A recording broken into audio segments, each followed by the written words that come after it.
ప్రేమామయుడైన యేసుక్రీస్తు నామములో మీ అందరికీ శుభాలు వందనాలు తెలియజేయచ్చు ఉన్నాను.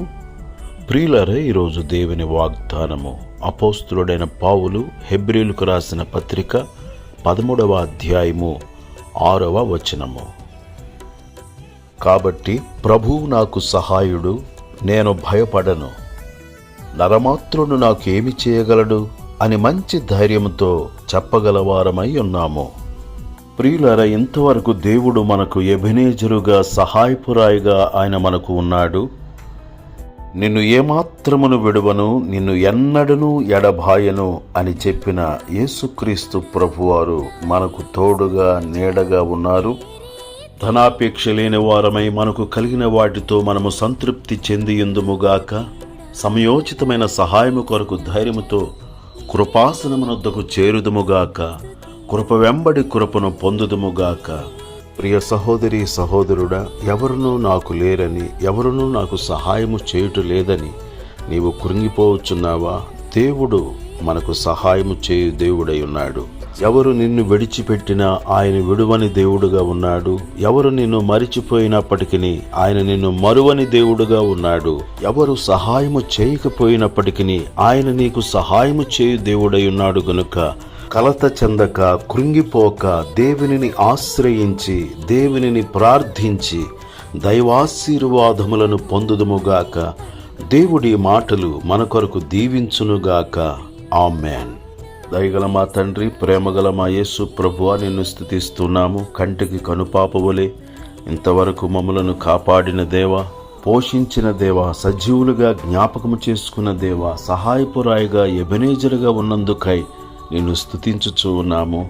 మా జీవిత యాత్రలో ఎన్నడూనూ నీవు విడువవని, ఎడబాయవని, సృష్టికర్త అయిన దేవుడవు, గొప్ప దేవుడవు, అద్భుతములను, ఆశ్చర్య కార్యములను చేయు దేవుడవు, నీవు మాకు అండగా, కొండగా ఉన్నావని ధైర్యముతో ముందుకు సాగునట్లు నీ కృపను అనుగ్రహించుమని క్రీస్తు యేసు పరిశుద్ధమైన నామములో ప్రార్థన చేసి అడుగుచున్నాము తండ్రి.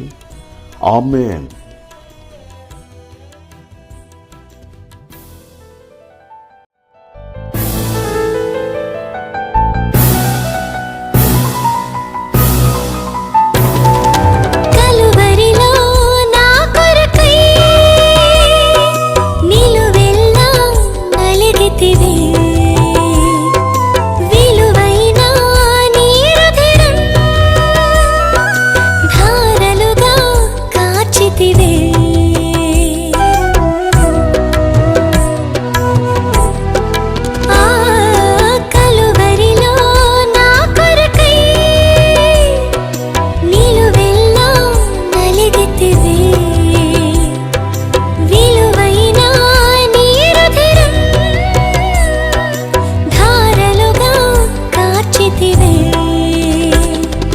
మరణించినాకై మరి తిరిగి లేచిన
నీవే